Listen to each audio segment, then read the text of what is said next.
ఏమైనా నాకు పద్మావతి పంచాయతీ పెట్టినందుకు గాను ఈ వార్త చెప్తున్నందుకు గాను సగర్వంగా ఉందయ్యా రాజు. ఎందుకు? ఏపీ ప్రభుత్వం ఏపీ ముఖ్యమంత్రి చంద్రబాబు నాయుడు గారు ఒక ప్రకటన చేశారు.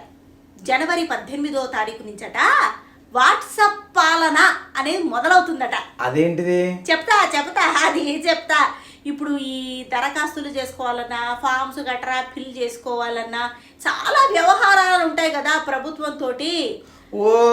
ఏంది ప్రభుత్వం అధికారులు వచ్చి అన్ని సంతకాలు పెట్టేటి ఇవన్నీ కూడా అంటే సంక్షేమ పథకాలు ఇచ్చేటి ఇవన్నీ అంటే ఏం చేస్తారు అన్నట్టు జన జీవన సంక్షేమ పథకాలు, డాక్యుమెంట్లు వగైరా, ఇందుకు మనం ఇవ్వాల్సినటువంటి సర్టిఫికెట్లు, ఇందుకు మనం వాళ్ళకి సమర్పించుకోవాల్సినటువంటి ఐడి ప్రూఫ్లు, ఇవన్నీ వెళ్ళి గంటల తరబడి లైన్లో నుంచొని ఎప్పుడవుతుందో తెలియక ఇంత బాధర పడేదానికన్నా ఒక్క వాట్సాప్లో మనం పంపించేస్తే వాళ్ళు చూసుకొని మనకి జరగవలసినటువంటి వ్యవహారాలని త్వరగా జరిపేస్తారట.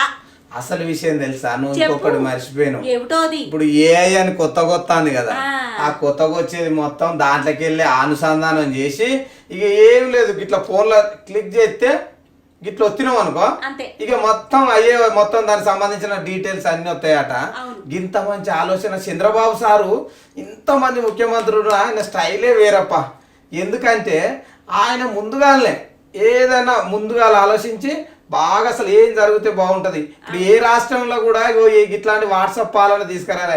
వాట్సాప్ లా ఏదైతే ఉంటాయి కదా సంక్షేమ పథకాలు, అధికారులు ఇచ్చేటువంటి అన్ని కూడా అనుసంధానం చేసి జస్ట్ క్లిక్ చేస్తే గిట్లా ఒత్తితే చాలుగా మొత్తం పాలన అంతా ఫోన్లోనే అన్నట్టుగా ఎక్కడికి పోయి చూడాల్సిన అవసరం లేదు. పేపర్లు అన్ని ఖర్చులన్నీ తప్పుతాయి అన్నట్టు ప్రభుత్వానికి.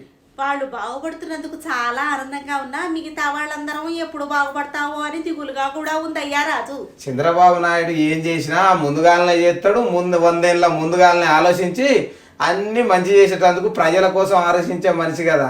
అందుకే కావచ్చు ఈ వాట్సాప్ పాలన తీసుకొస్తాడు. చంద్రబాబు గారు ఆల్ ది బెస్ట్ అండి.